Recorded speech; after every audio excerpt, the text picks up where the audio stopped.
الحمد لله نحمده ونستعينه ونستغفره ونعوذ بالله من شرور أنفسنا ومن سيئات أعمالنا من يهده الله فلا مضل له ومن يضلل فلا هادي له وأشهد أن لا إله إلا الله وحده لا شريك له وأشهد أن محمدا عبده ورسوله اللهم صل على محمد وعلى آل محمد كما صليت على إبراهيم وعلى آل إبراهيم إنك حميد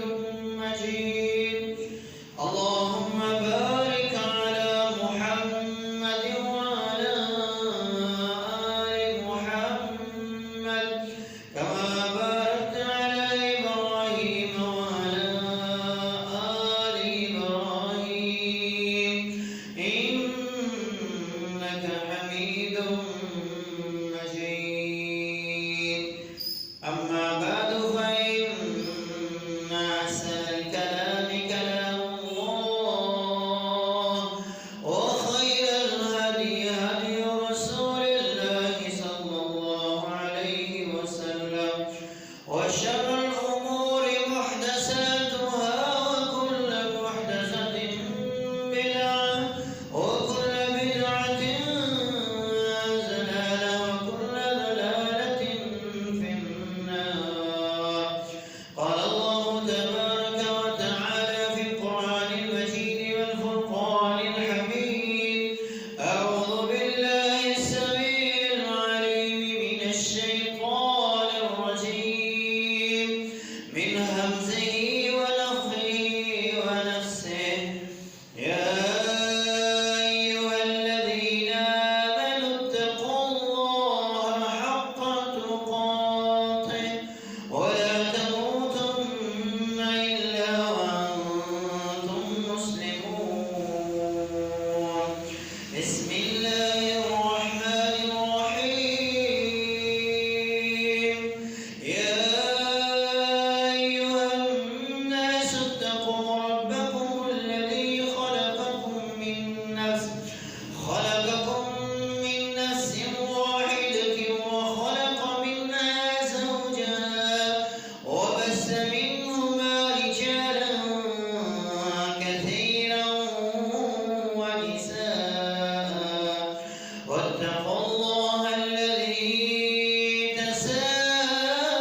تساءلون به والأرحام إن الله كان عليكم رقيبا يا أيها الذين آمنوا اتقوا الله وقولوا قولا سديدا يصلح لكم أعمالكم ويغفر لكم ذنوبكم ومن يطع الله ورسوله فقد فاز فوزا عظيما قال الله تبارك وتعالى في مقام آخر فاستقم كما أمرت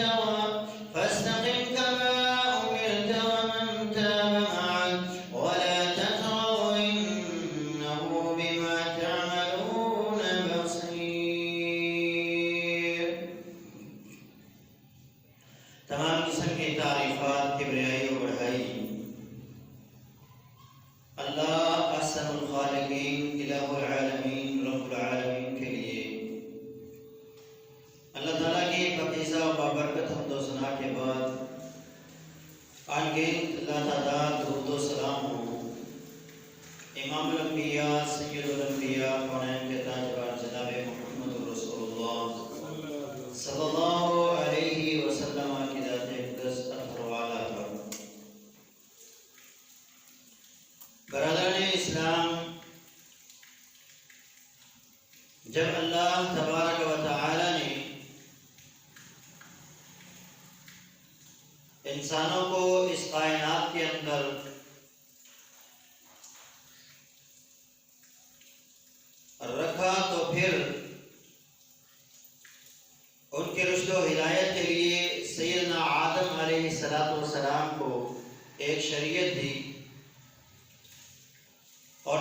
اسی شریعت کے اوپر عمل پیرا رہے۔ اور وقت گزرتا گیا، صدیاں بیت گئیں، لوگ گمراہی کا شکار ہوئے، تو پھر اللہ تبارک و تعالی نے نبیوں اور رسولوں کی نبوت و رسالت کا سلسلہ جاری و ساری فرمایا۔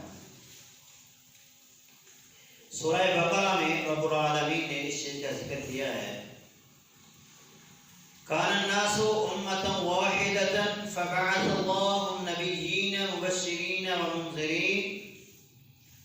اللہ تبارک و تعالیٰ کی مخلوق ایک ہی ملت پر، ایک ہی دین کے اوپر تھے، تو جب گمراہی لوگوں میں پھیلنا شروع ہوئی تو اللہ تبارک و تعالیٰ نے نبیوں اور رسولوں کو مبعوث کیا۔ وَأَنزَلَ مَعَهُمُ الْكِتَابَ، پھر رب العالمین نے ان کو کتابوں سے نوازا، صحائف سے نوازا۔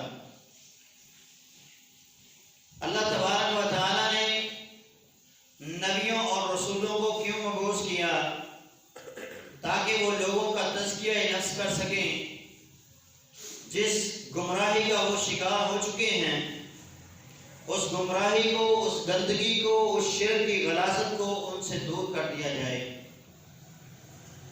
اور اللہ رب العالمین نے نبیوں اور رسولوں کو اس لیے مبعوث کیا تاکہ لوگوں کے اوپر یہ حجت قائم ہو جائے کہ رب العالمین نے ان کی رشد و ہدایت کے لیے، انہیں سیدھا رستہ دکھانے کے لیے اپنی طرف سے انبیاء اور رسول کو بھیجا۔ انہوں نے مانا یا انہوں نے نہ مانا، وہ ان کا اپنا عمل تھا۔ 10 صدیوں تک لوگ ایک ہی دین پر رہے، تو جب گمراہی پھیلی تو اللہ تبارک و تعالیٰ نے اپنے پہلے پیغمبر اور رسول حضرت نوح علیہ السلام کو اپنی قوم کی طرف بھیجا۔ حضرت نوح علیہ السلام نے دن کو بھی انہیں دعوت دی، رات کو بھی انہیں دعوت دی۔ کوئی لمحہ، کوئی لحظہ ایسا نہ جاتا کہ جہاں حضرت نوح علیہ السلام کو موقع ملتا اور وہ ان کو دعوت نہ دیتے۔ قرآن مجید فرقان حمید رب العالمین نے ارشاد فرمایا، حضرت نوح رب العالمین سے دعا کرتے ہیں، رب انی دعوت قومی لیلا ونہارا فلم یزدہم دعائی الا فرارا۔ اے اللہ، میں نے اپنی قوم کو دن کو بھی پکارا، رات کو بھی پکارا، انہیں تیری توحید کا درس دیا، انہیں میں تیری طرف بلاتا رہا، لیکن یہ مجھ سے دور بھاگتے رہے۔ اے اللہ، اب ان کافروں میں سے ایک گھر بھی اس کائنات کے اندر نہ چھوڑنا۔ رب لا تذر علی الارض من الکافرین دیارا انک ان تذرہم یضل عبادک۔ اللہ، اگر تو نے ان میں سے کسی کو بھی چھوڑ دیا، یہ اس قدر گمراہ ہو چکے ہیں، اس قدر سیدھے رستے سے بھٹک چکے ہیں کہ یہ لوگ دوسروں کو بھی گمراہ کریں گے۔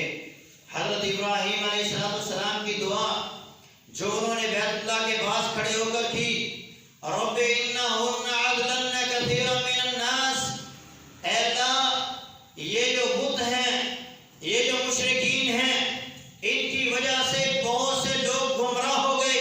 اے اللہ، تو مجھے بھی اور میری اولاد کو بھی، وجنبنی وبنی عن نعبد الاصنام، مجھے اور میری اولاد کو ان بتوں کی پوجا سے، ان بتوں کی عبادت سے بچا لینا۔ تو حضرت نوح علیہ السلام نے بھی اپنی قوم کو دن اور رات سمجھایا۔ آپ اندازہ کیجئے کہ کس قدر وہ سیدھے رستے سے بھٹک چکے تھے کہ جس قوم کو حضرت نوح علیہ السلام رب کا پیغمبر 1000 سال تک تقریباً دعوت دیتا رہا، اور اس 1000 سال کے عرصے میں صرف 80 بندے اسلام قبول کرتے ہیں۔ 80 بندوں نے اسلام قبول کیا، اور پھر رب العالمین نے حضرت نوح کی بد دعا کو قبول کیا اور صفحہ ہستی سے تمام کافروں کو، بے دین لوگوں کو، گمراہوں کو مٹا کے رکھ دیا۔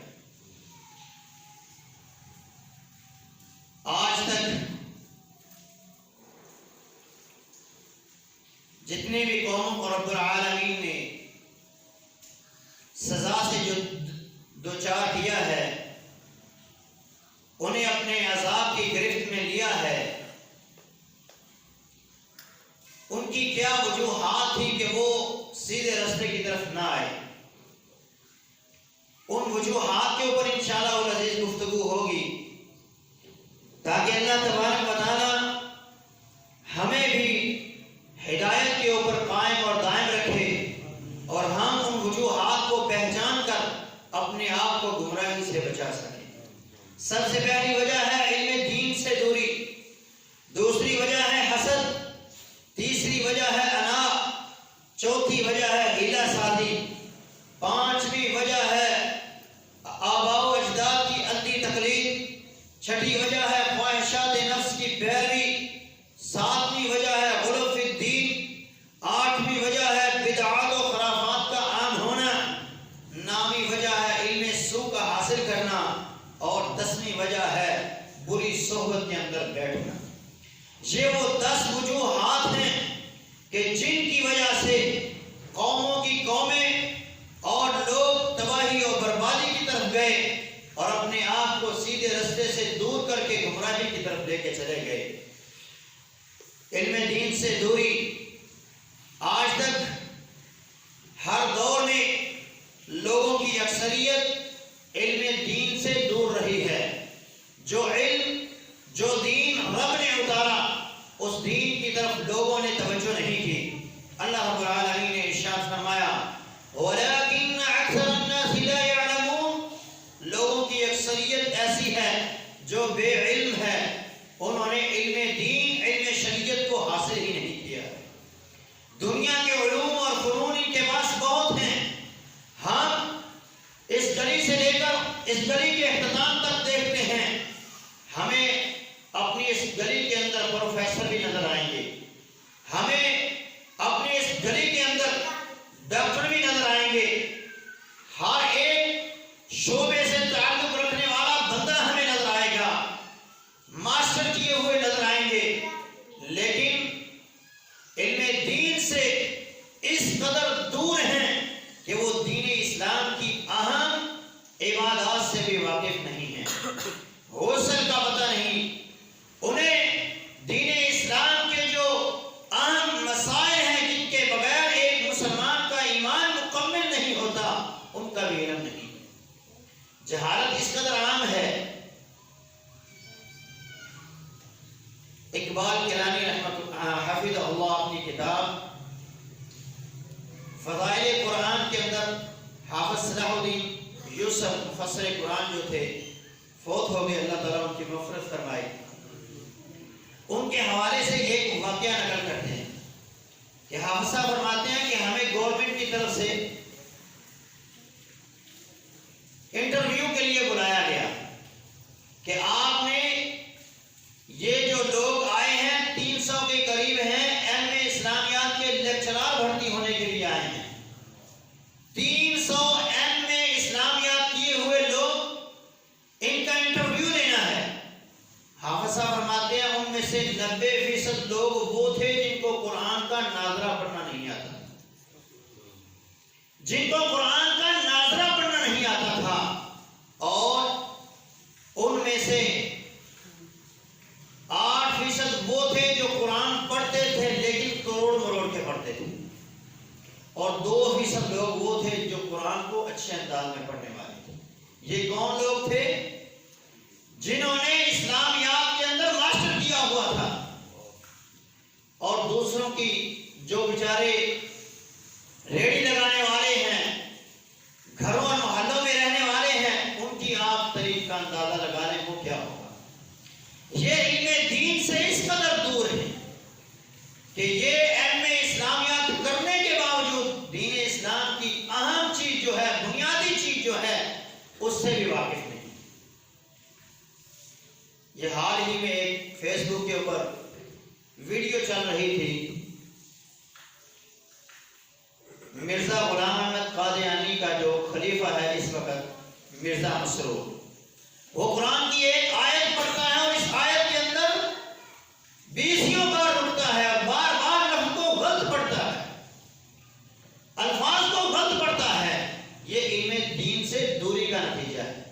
اس لیے ہی انہوں نے مرزا غلام احمد کو نبی مان لیا۔ اور آپ دیکھیں اس قدر یہ لوگ فلسفی ہیں، منطقی لوگ ہیں کہ کہیں نا کہ بال کی کھال اتار لیں تو وہ بھی یہ اتار لیں، لیکن علم دین سے اس قدر دور ہے کہ یہ قرآن مجید کا ناظرہ بھی پڑھنا نہیں جانتے۔ قرب قیامت نبی علیہ السلام کی یہ پیشن گوئی تھی کہ جہالت اس قدر عام ہوگی کہ علم دنیا سے اٹھا لیا جائے گا۔ صحابہ نے کہا اللہ کے رسول علم کیسے اٹھایا جائے گا؟ آپ نے فرمایا بقبض العلماء، جو بڑے بڑے علماء ہوں گے، دین کا علم رکھنے والے لوگ ہوں گے، وہ فوت کر لیے جائیں گے، اور پھر رہ کیا جائے گا؟ پیچھے جاہل اور بے علم قسم کے لوگ رہ جائیں گے۔ لوگ ان کا رخ کریں گے اور وہ غلط فتویٰ دے کر خود تو گمراہ ہوں گے، دوسروں کو بھی گمراہ کریں گے۔ اور آپ دیکھ لیجئے میڈیا کے اوپر سارا سال جو کجر خانہ کرتے ہیں، سارا سال جو بے حیائی اور فحاشی کے کام کرتے ہیں، رمضان کا مہینہ شروع ہوتا ہے اور وہ سکاف لے کر اور مولوی بن کر پروفیسر بن کر وہاں بیٹھ جاتے ہیں اور دین اسلام کے جو مسائل ہیں ان کو الٹ کر کے اپنے منطقی انداز کے ساتھ ایسا اس کو مروڑ توڑ کے پیش کرتے ہیں کہ اصل کو نقل بنا دیتے ہیں اور نقل کو اصل بنا کے پیش کر دیتے ہیں۔ یہ جہالت ہے۔ اسی دور کے بارے میں نبی علیہ السلام نے کہا تھا کہ وہ قرب قیامت کا دور ہوگا اور لوگ بغیر علم کے فتویٰ دیں گے، اور بغیر علم کے فتویٰ دینا کتنا بڑا جرم ہے۔ نبی علیہ السلام پر اللہ تبارک و تعالی نے قرآن مجید کی آیت نازل فرمائی، فمن اظلم ممن افترى علی اللہ الکذب، اس بندے سے بڑا ظالم کون ہو سکتا ہے جو اللہ پر جھوٹ باندھتا ہے، لیضل الناس بغیر علم، تاکہ وہ بغیر علم کے ساتھ لوگوں کو گمراہ کر دے۔ خود اس کے پاس علم نہیں ہے، اپنی طرف سے دین بنا کے لوگوں کو وہ دکھا رہا ہے۔ اللہ فرماتا ہے یہ انسان سب سے بڑا ظالم ہے، اور ظالم قوم کو اللہ کبھی ہدایت نہیں دیتا ہے۔ اس لیے علم دین کی طرف آئیں، دین اسلام کی طرف آئیں، دین کا علم سیکھیں۔ اور ہماری کیفیت یہ ہو چکی ہے، آدھا گھنٹہ ہو گیا جمعہ شروع ہوئے کو اور ابھی تک مسجد میں چند لوگ آئے ہیں، اور باہر گلی میں دیکھیں تو سینکڑوں کی تعداد میں پھر رہے ہیں۔ یہ علم دین سے دوری کا نتیجہ ہے۔ اگر یہ علم ہوتا، جمعہ کس لیے اللہ نے فرض کیا؟ 8 دن کے بعد آپ کی ٹیوننگ ہونی ہے، 8 دن کے بعد آپ کو ایک لیکچر ملنا ہے جس کے ذریعے آپ نے اپنا پورا ہفتہ گزارنا ہے۔ یہ ایک اہم چیز ہے جو مسلمانوں کی تربیت کے لیے اللہ نے رکھی تھی، لیکن آج علم دین سے دوری کا نتیجہ ہے کہ ہم مسجد کی طرف رخ ہی نہیں کرتے۔ امام خطیب جو ہے وہ خطبہ دیتے ہوئے کلم جاتا ہے اور سانس اس کی پھول چکی ہوتی ہے، اس وقت ہم جمعہ پڑھنے کے لیے آتے ہیں۔ جمعے کا اجر صرف اسی بندے کو ملتا ہے جو امام کے منبر پر بیٹھنے سے پہلے پہلے مسجد میں آ جاتا ہے۔ دوسرے لوگوں کو صرف نماز کا ثواب ملتا ہے، ثواب صرف جمعے کا اس کو ملتا ہے جو انسان امام کے خطیب کے منبر پر بیٹھنے سے پہلے پہلے مسجد میں آ جاتا ہے۔ دین اسلام کے علم سے پیار کیجیے، علم دین سے محبت کیجیے اور اللہ تعالیٰ کے بہترین بندے بن جائیے۔ نبی علیہ السلام نے فرمایا خیرکم من تعلم القرآن وعلمہ، تم میں سے بہترین انسان وہ ہے جو قرآن کو سیکھتا ہے اور دوسروں کو سکھاتا ہے۔ ہم نے قرآن کو سیکھنا چھوڑ دیا، ہم نے دین کو سیکھنا چھوڑ دیا اور مولویوں نے ہمیں الو بنانا شروع کر دیا۔ جو جیسے کہتے ہیں ہم اس کے پیچھے لگ جاتے ہیں، جس نے جیسے کہا ہم نے اس کی بات کو مان لیا۔ نہیں، دین اسلام کا علم خود حاصل کیجئے۔ ایک مرد اور عورت کے اوپر اللہ نے علم دین کو حاصل کرنا فرض کیا ہے۔ فریضۃ علی کل مسلم و مسلمۃ، ہر مسلمان مرد اور عورت پر علم دین کو حاصل کرنا فرض کر دیا گیا ہے۔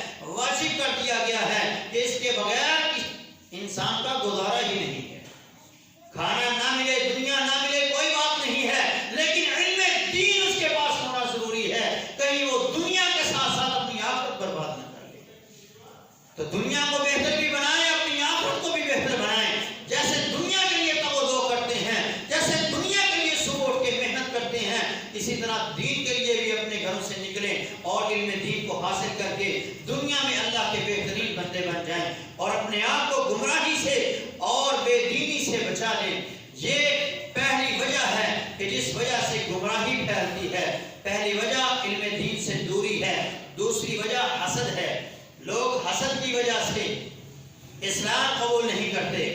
بنی اسرائیل کے اندر یہی بیماری تھی کہ انہوں نے نبی علیہ السلام سے حسد کیا کہ آپ بنو اسماعیل سے ہیں، بنو اسرائیل سے نہیں، اس لیے ہم آپ پر ایمان نہیں لائیں گے۔ اور یہ نبی علیہ السلام کی علامات سے آپ کو اس طرح پہچانتے تھے، آپ کی نبوت اور رسالت کو ایسے پہچانتے تھے۔ اللہ تعالیٰ نے قرآن مجید میں اس چیز کا تذکرہ کیا ہے، یعرفونہ کما یعرفون ابناءہم، یہ آپ کو ایسے پہچانتے ہیں جیسے انسان اپنے بچے کو پہچانتا ہے۔ جس طرح میں اپنی اولاد کو پہچانتا ہوں، آپ اپنی اولاد کو پہچانیں۔ ہزاروں لاکھوں کا مجمع ہو، اس میں آپ کا بیٹا یا بیٹی کھڑی ہو، آپ سے کہا جائے اپنے بچے کو نکالو، تو آپ اپنے ہی بچے کو باہر نکالو گے، کسی اور کے بچے کو اپنا بچہ نہیں بناؤ گے۔ تو یہ اللہ کے نبی صلی اللہ علیہ وسلم کو ایسے پہچانتے تھے جیسے اپنی اولادوں کو پہچانتے تھے۔ ایمان اس وجہ سے نہیں لائے کہ آپ بنو اسماعیل سے آئے ہیں، بنو اسرائیل سے نہیں آئے۔ تو حسد کی وجہ سے لوگ اسلام سے دور رہ جاتے ہیں، انا کی وجہ سے لوگ گمراہی کا شکار ہو جاتے ہیں، دین اسلام کو قبول نہیں کرتے۔ نبی علیہ السلام کے چچا ابو طالب ساری زندگی نبی علیہ السلام کا دفاع کرتے رہے، ساری زندگی نبی علیہ السلام کا ساتھ دیتے رہے۔ آخری وقت ہے، حبیب کبریا جناب محمد رسول اللہ صلی اللہ علیہ وسلم ان کے پاس تشریف لائے اور آپ نے ان کے کان میں کہا قل لا الہ الا اللہ، اے میرے چچا میرے کان میں لا الہ الا اللہ پڑھ لو، احاجک عند اللہ، میں آپ کے لیے رب کے ہاں جھگڑوں گا، آپ کے لیے رب کے ہاں وکیل بن جاؤں گا، آپ کی سفارش کروں گا، جنت لے کے دوں گا۔ اس وقت ابو طالب کے پاس سرداران قریش بیٹھے ہوئے تھے۔ سرداران قریش انہوں نے کہا اے ابو طالب، کہیں بھتیجے کی محبت میں آ کر اپنے آباء و اجداد کے دین کو چھوڑ نہ دینا، اپنے آباء و اجداد کے دین کو چھوڑ نہ دینا۔ تو اس وقت ابو طالب نے کیا کہا، اخترت النار علی النار، اے میرے بھتیجے مجھے پتا ہے تیرا دین سچا ہے، لیکن مانتا اس وجہ سے نہیں ہوں کہ ان لوگوں کے تانوں کو برداشت نہیں کر سکتا۔ آج میں نے جہنم کی آگ کو برداشت کیا ہے ان کے تانوں سے بچنے کے لیے۔ اگر ان کے تانوں کا ڈر نہ ہوتا تو میں اسلام ضرور قبول کرتا۔ میں اپنے باپ عبد المطلب کے دین پر دنیا سے جا رہا ہوں، یہ الفاظ اس نے کہے اور اس کی موت ہو۔ تو نبی علیہ السلام پر ایمان نہ لانا، اپنی ناک کو بچانے کی خاطر لوگوں کے تانوں کی وجہ سے ایسا بندہ بھی گمراہ ہو جاتا ہے۔ آج ہم اپنی شادیوں کو دیکھتے ہیں، اپنی فوتیدگیوں کو دیکھتے ہیں، جب ہم اپنی خوشی اور غمی کو دیکھتے ہیں تو خوشی بھی ہماری رسول اللہ صلی اللہ علیہ وسلم کے طریقے کے مخالف نظر آتی ہے، ہماری شادی بھی رسول اللہ صلی اللہ علیہ وسلم کے طریقے کے مخالف نظر آتی ہے، اور ہماری غمی بھی رسول اللہ صلی اللہ علیہ وسلم کے طریقے کے مخالف نظر آتی ہے۔ تو پھر ہم جب کسی کو سمجھاتے ہیں بھائی یہ غلط ہے، تو وہ آگے سے جواب دیتا ہے ہم نے یہاں رہنا ہے، ہمیں اپنی ناک بھی بچانی ہے، ہمیں بیادری کے تانے بھی سننے پڑتے ہیں، اس لیے ہم یہ کام کر رہے ہیں۔ تو میرے بھائیوں، اللہ اور اس کے رسول کو خوش کیجیے۔ اللہ اور اس کے رسول کے لیے دنیا کے تانوں کو آج آپ برداشت کر لیں، کل اللہ جنتوں کا وارث آپ کو بنا دے گا۔ تو گمراہی کا تیسرا سبب انا ہے، ناک کو بچانا ہے، کہ جب لوگ اپنے آپ کو اپنی انا کو بچانے کی خاطر دین اسلام کو قربان کر دیتے ہیں تو اس وقت گمراہی ان کا مقدر بن جاتی ہے۔ چوتھا جو سبب ہے گمراہی کا وہ ہیلا سازی ہے، دین کے اندر ہیلا سازی کرنا، ایسا تروڑ مروڑ کے اس چیز کو بیان کرنا کہ اپنا الو سیدھا کر لیا جائے، اپنے مطلب کو نکال لیا جائے۔ بنی اسرائیل کے 3 گروہ تھے جو اللہ تعالیٰ نے ایک دریا کے کنارے ان کو آباد کیا۔ ان میں سے ایک گروہ وہ تھا کہ جو شکار کرتا تھا مچھلی کا ہفتے کے دن. اللہ نے ان کو ہفتے کے دن مچھلی کا شکار کرنے سے منع کیا. اللہ نے ان کو جمعے کے دن عبادت کرنے کا حکم دیا. تو انہوں نے کہا ہم جمعے کو عبادت نہیں کریں گے، ہم ہفتے کو عبادت کریں گے. عیسائیوں کو اللہ نے جمعے کا دن دیا تو انہوں نے جمعے کے دن کو عبادت نہ کی، ہفتے کو عبادت نہ کی، انہوں نے اتوار کو پسند کیا. نبی علیہ السلام فرماتے ہیں اللہ نے ہمیں جمعے کا دن دیا تو ہم نے جمعے کے دن کو قبول کیا. ان سے بعد میں آئے لیکن ان سے پہلے ہمیں اللہ نے پہلا دن عطا کر دیا اور عظمت اور مقام کے لحاظ سے جمعے کا دن ان تمام دنوں سے. تو اللہ تبارک و تعالیٰ نے ان کو بھی ہفتے کے دن مچھلی کا شکار کرنے سے روک دیا کہ تم نے ہفتے کے دن مچھلی کا شکار نہیں کرنا. اور ہفتے کے دن اللہ کی قدرت ایسی ہوتی کہ مچھلی پانی کے اوپر تیرتی، اس قدر مچھلی ہوتی کہ وہ اوپر آ جاتی اور ان کے منہوں میں پانی آنا شروع ہو گیا. پھر انہوں نے ہیلا سازی کی کہ دریا کے کنارے کے ساتھ ساتھ انہوں نے چھوٹے چھوٹے حوض بنائے اور جب ہفتے کا دن ہوتا تو یہ صبح کے وقت جاتے پانی کھول دیتے، شام کو بند کر دیتے اور پھر اتوار کو جاتے مچھلی پکڑ لیتے. اللہ تبارک و تعالیٰ نے اس قوم کو بھی اور جنہوں نے ان کو روکا نہیں تھا، وہ پکڑنے والے نہیں تھے لیکن وہ روکتے نہیں تھے، ان دونوں کو اللہ نے سور، خنزیر اور بندر بنا دیا. اور اللہ نے کہا فَجَعَلْنَاهَا نَكَالًا لِمَا بَيْنَ يَدَيْهَا وَمَا خَلْفَهَا وَمَوْعِظَةً لِلْمُتَّقِينَ کہ ان کو ہم نے اس دور کے لوگوں کے لیے اور بعد میں آنے والوں کے لیے نشان عبرت بنا دیا ہے.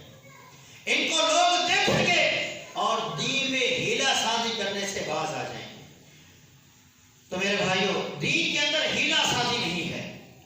اپنے مطلب کی بات نکالنے کے لیے دین کے احکامات کو مروڑ اور توڑ کر پیش نہیں کرنا. جیسے اللہ کے رسول نے فرمایا، جیسے اللہ نے فرمایا اسی طرح اس کے اوپر عمل کیجیے اور اس کو اسی طرح ہی مانیے. پانچواں وہ سبب ہے کہ جس کی وجہ سے لوگ گمراہی کا شکار ہوتے ہیں، وہ آباء و اجداد کی اندھی تقلید ہے کہ کسی کی بات کو بغیر دلیل مان لینا اور اس کے پیچھے آنکھوں پر پٹی باندھے ہوئے اس کے پیچھے عمل کرتے جانا، اس سے دلیل کا سوال نہ کرنا. جبکہ قرآن کہتا ہے لِيَهْلِكَ مَنْ هَلَكَ عَنْ بَيِّنَةٍ وَيَحْيَىٰ مَنْ حَيَّ عَنْ بَيِّنَةٍ.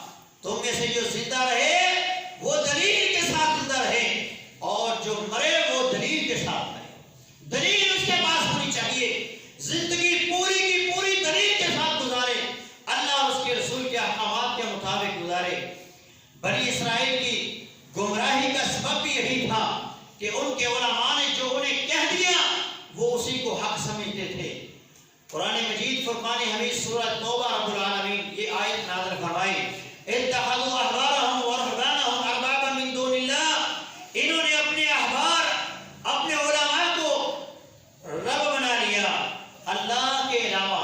وہاں عدی بن حاتم طائی رضی اللہ تعالیٰ عنہ انہوں نے بھی اسلام قبول کیا تھا، موجود تھے کہ اللہ کے رسول ہم نے اپنے علماء کو کبھی اللہ کا درجہ نہیں دیا، رب کا درجہ نہیں دیا. اور قرآن کہتا ہے کہ ہم نے اپنے علماء کو، اپنے احبار کو رب کا درجہ دیا ہے. تو نبی علیہ السلام نے فرمایا کیا تم ان کی حلال کردہ چیزوں کو حلال نہیں سمجھتے تھے؟ کیا تم ان کی حرام کردہ چیزوں کو حرام نہیں سمجھتے تھے؟ کہاں اللہ کے رسول ایسا تو تھا کہ انہوں نے جو کہہ دیا ہم اس کے اوپر عمل کرتے تھے، کبھی ان سے دلیل نہیں مانگتے تھے، کبھی تورات سے ان سے مطالبہ نہیں کرتے تھے، کبھی انجیل سے ان سے مطالبہ نہیں کرتے تھے. فرمایا یہی تو ان کو رب بنانا تھا، یہی تو ان کو رب بنانا تھا. اور آج اس امت کے لوگوں نے بھی ایسا ہی کیا. حق بات سامنے آ جاتی اور حق بات سامنے آ جانے کے بعد پھر بھی اپنے علماء اور اپنے اماموں کی طرف انہوں نے رجوع کیا، اللہ اور اس کے رسول کی حدیث اور اس کے کلام کی طرف انہوں نے رجوع نہیں کیا. محمود الحسن دیوبندی اپنی کتاب تقریر ترمذی میں لکھتے ہیں البیعان بالخیار ما لم یتفرقا. یہ حدیث ہے کہ دو بیع کرنے والوں کو یہ اختیار ہے کہ جب تک وہ اس مجلس میں موجود ہوں، بیع کرنے والا، خریدنے والا اور بیچنے والا، گاہک اور دکاندار، دونوں کو یہ اختیار کہ وہ اس کے پیسے واپس کر کے اپنی چیز واپس لے سکتا ہے، وہ اس کی چیز کو واپس دے کر اپنے پیسے واپس لے سکتا ہے۔ گاہک کو بھی اختیار ہے اور تاجر کو بھی اختیار ہے۔ یہ حدیث ہے اور اس حدیث پر وہ پھر بحث کرتے ہیں، اور امام ابو حنیفہ رحمۃ اللہ علیہ کا موقف اس کے مخالف ہے۔ وہ کہتے ہیں جب سودا ہو گیا اب ختم، اس نے پیسے دے دیے، اس نے چیز لے لی، اب واپس کرنے کا اختیار نہیں ہے، جب کہ حدیث اسے اختیار دے رہی ہے۔ اور پھر وہ اس پر بحث کرتے ہیں، ایک لمبی بحث کرتے ہیں، اور بحث کرنے کے بعد کیا کہتے ہیں؟ کہتے ہیں الحق والترجیح ان الشافع، حق بات یہی ہے، الحق والانصاف ان الترجیح عن الشافع، کہ حق بات اور انصاف بات یہی ہے کہ یہاں امام شافعی کا موقف قرآن و سنت کے مطابق ہے، ولكن المقلدون يجب علينا تقلید امامنا ابی حنیفہ، لیکن ہم پر ہمارے امام ابو حنیفہ کی تقلید واجب ہے، ہم ابو حنیفہ کے مقلد ہیں، اس لیے ہم اس کو نہیں مانتے۔ آپ دیکھیے ان میں اور ان میں کیا فرق ہے، وہ بھی انکار کر رہے، یہ بھی انکار کر رہے ہیں۔ حق بات تو یہ تھی کہ یہ کہتا کہ میرا موقف، میرے امام کا موقف اللہ اور اس کے رسول کی حدیث کے مخالف آیا ہے، اس لیے ہم اس کو نہیں مانتے۔ حالانکہ اماموں نے کہا ہماری بات اگر اللہ اور اس کے رسول کے مخالف آ جائے تو ہماری بات کو چھوڑ دو، اور دین وہاں سے لو جہاں سے شافعی نے لیا، مالک نے لیا، اور جہاں سے احمد ابن حنبل نے لیا۔ تو یہ اماموں کی بات ہے۔ یہ لوگ در حقیقت خود امام ابو حنیفہ رحمۃ اللہ علیہ کے دشمن بنے ہوئے ہیں، اور غلط باتیں ان کی طرف جو منسوب ہیں ان کے اوپر ڈٹے ہوئے ہیں۔ اندھی تقلید جب انسان کرے گا، بغیر دلیل کے جب انسان زندگی گزارے گا تو اس کا یہی نتیجہ ہوگا، اور قیامت کے دن کیسے رسوائی ہوگی۔ قرآن مجید فرقان حمید کیا کہتا ہے؟ یوم تقلب وجوہہم فی النار یقولون یا لیتنا اطعنا اللہ واطعنا الرسول، جب ان کے چہروں کو جہنم کی آگ کے اوپر کباب بنایا جائے گا، اور اس وقت یہ کہیں گے یا لیتنا، کاش کہ اطعنا اللہ واطعنا الرسول، کہ ہم نے دنیا میں اللہ اور اس کے رسول کی اطاعت کی ہوتی۔ وقالوا ربنا انا اطعنا سادتنا وكبراءنا فاضلونا السبيل، اور اس وقت یہ کہیں گے اے ہمارے رب، بے شک ہم نے اپنے سیدوں کی اطاعت کی اور اپنے بڑوں کی اطاعت کی، فاضلونا السبيل، انہوں نے ہمیں سیدھے رستے سے گمراہ کر دیا۔ قیامت کے دن کی اس رسوائی سے بچنے کے لیے آج دنیا میں آپ کے پاس وقت ہے، ٹائم ہے کہ آپ خود دین کی ریسرچ کریں، دین کا علم حاصل کریں۔ جس طرح اماموں نے حاصل کیا، علماء نے حاصل کیا، اسی طرح آپ بھی دین اسلام کا علم حاصل کریں۔ اپنے محلے کے مولوی کے پاس، اپنی مسجد کے امام اور خطیب کے پاس جائیں، اس سے علم دین کو سیکھیں، اور دین میں دین سیکھتے ہوئے زندگی گزار دیں۔ اندھی تقلید کرنے والے گمراہی کا شکار ہو جاتے ہیں۔ کسی کی بات کو ماننا کوئی گناہ نہیں ہے، لیکن جب وہ بات اللہ اور اس کے رسول کے فرامین سے پیش کرے، رب کے قرآن سے پیش کرے، نبی کے فرمان سے پیش کرے، تو اس کی بات کو اپنی آنکھوں کا تارا بنا لیجئے، اسے اپنے ماتھے کا تاج بنا لیجئے، اور اپنی آنکھوں کا سرما بنا لیجئے، اپنے دلوں کا سرور بنا لیجئے۔ چھٹی وجہ ہے جس وجہ سے لوگ ہدایت سے دور ہو جاتے ہیں، گمراہی کا شکار ہوتے ہیں، وہ ہے علم سوء۔ ایسا علم جس کے پیچھے مقصد یہ ہو کہ میں دین اسلام کو بگاڑ کے رکھ دوں گا۔ اس لیے بھی لوگ کچھ علم حاصل کرتے ہیں کہ ہم دین اسلام کا اس مسئلے کا جواب کیا دیں، اس حدیث کا رد کیسے کریں، قرآن کی اس آیت کا رد کیسے کرنا ہے۔ اور یہ چند دن پہلے آپ نے ہو سکتا ہے فیس بک پہ یہ ویڈیو سنی ہو کہ انڈیا میں کچھ لوگوں نے، اہل تشیعوں نے، یہ انڈیا کی سپریم کورٹ کے اندر کیس دائر کیا ہے کہ قرآن کی 22 آیات کو قرآن سے نکال دیا جائے، کیونکہ یہ علم جہاد ہے اور یہ مسلمانوں یہ یہاں آتش پھیلاتے ہیں، یہ دین سے دوری کا نتیجہ ہے، یہ علم سوء ہے کہ جن کا مقصد ہی یہی ہے کہ ہم قرآن کی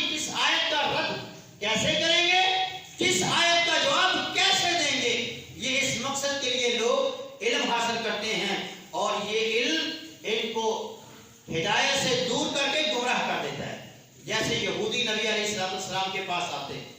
قرآن کہتا ہے افتطمعون ان یؤمنوا لکم وقد کان فریق منہم یسمعون کلام اللہ.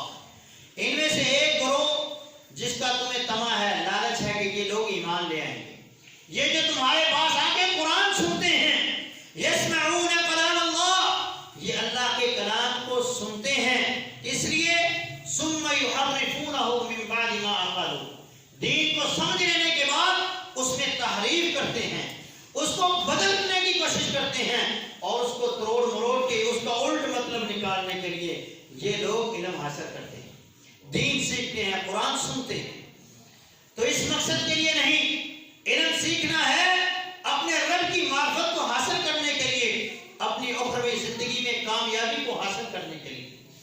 اللہ کے نبی صلی اللہ علیہ وسلم ایسے علم سے پناہ مانگا کرتے تھے اور پڑھا کرتے تھے یہ دعا، اللہم انی اعوذ بک من علم السوء، اے اللہ میں تجھ سے برے علم کی پناہ چاہتا ہوں.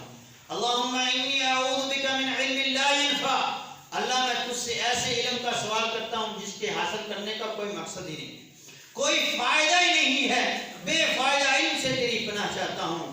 اور اللہم انی اسألک علما نافعا، میں تجھ سے نفع مند علم کا سوال کرتا ہوں، نفع مند علم کا سوال کرتا ہوں. اللہم علمنی ما ینفعنی وزدنی علما، اے اللہ میرے علم میں اضافہ فرما دے، مجھے وہ علم عطا فرما جو علم مجھ کو ہدایت کی طرف لے کے جائے، جس علم کے ذریعے مجھے معرفت ہو. شیطان کو بھی بڑا علم تھا لیکن اس کا وہ علم اسے ہدایت کی طرف نہیں لایا بلکہ اللہ کی نافرمانی اور گمراہی کی طرف لے کے گیا، تو اللہ نے اس کو گمراہ کر دیا. اللہ فرماتا ہے اللہ علی علم، ایسا بندہ ہے کہ جس کو اس کے علم کی وجہ سے بھی گمراہ کر دیا. تو اللہ تبارک و تعالی ہمیں علم نافع عطا فرمائے اور علم سوء سے اللہ ہمیں محفوظ فرمائے. ساتویں چیز ہے خواہشات نفس، ایسا انسان جو اپنی منمانی کرتا ہے، اپنی مرضی کی زندگی جیتا ہے. اللہ نے ایسے بندے کے بارے میں قرآن میں فرمایا افرائیت الذی من اتخذ الہہ ہوا، کیا آپ نے ایسے بندے کو نہیں دیکھا جس نے اپنی خواہشات کو ہی اپنا رب بنایا ہو. ایک طرف رب کے احکامات، ایک طرف اس کی اپنی مرضی ہے، اس کی اپنی خواہش ہے، وہ رب کی خواہش کو ترک کر دیتا ہے اور اپنی خواہش کو اپنا لیتا ہے. ایسا بندہ گمراہ ہو جاتا ہے. ایسے بندوں کے بارے میں رب کے قرآن نے کیا کہا، فَخَلَفَ مِن بَعْدِهِمْ خَلْفٌ أَضَاعُوا الصَّلَاةَ وَاتَّبَعُوا الشَّهَوَاتِ فَسَوْفَ يَلْقَوْنَ غَيًّا. یہ ایسے نخرف لوگ تھے جو صحابہ کے بعد آ گئے، ایمان والوں کے بعد ایسے نخرف لوگ پیدا ہو گئے جنہوں نے اپنی نمازوں کو ضائع کر دیا اور اپنی خواہشات کے غلام ہو گئے. جب یہ اپنی خواہشات کے غلام ہوئے فَسَوْفَ يَلْقَوْنَ غَيًّا، ان قریب رب العالمین ان کو وادی غش میں ڈالے گا، جہنم کی وادی غش میں ان کو ڈال دیا جائے گا. اتباع رسول کی طرف آئیں، خواہشات نفس کو قربان کر دیں اور اللہ اس کے رسول کے احکامات کی طرف اپنے آپ کو لے کے آئیں اور دین اسلام کے اوپر گامزن رہیں. آٹھویں چیز ہے غلو فی الدین، کہ جس کی وجہ سے انسان سیدھے رستے سے بھٹک جاتا ہے. غلو فی الدین کیا ہے؟ کسی نبی یا کسی بزرگ کی شان کے اندر، کسی ولی اللہ کی شان کے اندر اس قدر غلو کیا جائے کہ اسے رب کے درجے پر فائز کر دیا جائے. یہی قوم نوح نے کیا کہ انہوں نے اپنی قوم کے 5 الہوں کو انہوں نے رب کا درجہ دے دیا. یہودیوں نے حضرت عزیر کے بارے میں غلو کیا تو انہیں رب کا بیٹا بنا دیا. عیسائیوں نے عیسیٰ کی شان میں غلو کیا اور انہوں نے انہیں اللہ کا درجہ دے دیا. اور اس امت کے لوگوں نے بھی یہی کام کیا اور انہوں نے حضرت علی حجویری رحمت اللہ علیہ کو داتا کہہ دیا، گنج بخش کہہ دیا، مظہر نور خدا کہہ دیا. کسی نے بابا فرید کے جو دربار کا دروازہ ہے اسے بہشتی دروازہ کہہ دیا، اسے جنت کا دروازہ کہہ دیا. کسی نے لندن کی محبت کے اندر لندن کو کعبۃ اللہ کہہ دیا. کسی نے چاچڑ وانگ مدینہ جسے کوٹ مٹھن بیت اللہ ظاہر دے وچ یار فریدن تے باطن دے وچ اللہ. مائی رابعہ بصری حج گئی اینو کعبہ یکو لے گیا. کسی نے حضرت علی کی شان میں غلو کیا تو انہیں رب کا درجہ دے دیا. کسی نے حضرت حسین کی شان کے اندر اس قدر غلو کیا کہ انہیں رب کا درجہ دے دیا. کسی نے رسول اللہ صلی اللہ علیہ وسلم کی شان کے اندر غلو کیا تو انہیں رب کا درجہ دے دیا. تو میرے بھائیوں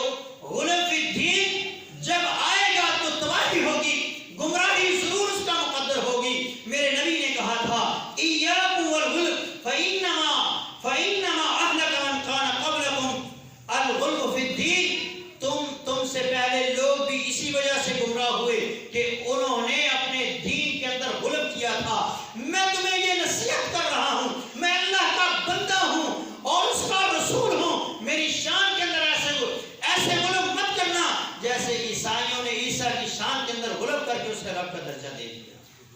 اللہ کے رسول صلی اللہ علیہ وسلم نے دو ٹوک الفاظ میں کہہ دیا میری شان میں غلو مت کرنا ہے، یہ غلو تمہیں تباہ کر دے گا، تمہیں گمراہی کی طرف لے جائے گا اور تمہیں ہدایت سے دور کر دے گا۔ اس کے بعد 9واں نمبر ہے بدعت و خرافات کا۔ ہم ہر مہینے میں دیکھتے ہیں نئی نئی بدعات جنم لیتی ہیں۔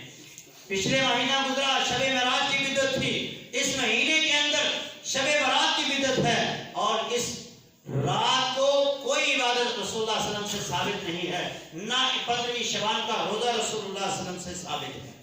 بدعت گمراہی ہے۔ نبی علیہ السلام اپنے ہر خطبے میں یہ بات کہا کرتے تھے کل بدعۃ ضلالہ وکل محدثۃ بدعہ وکل بدعۃ ضلالہ۔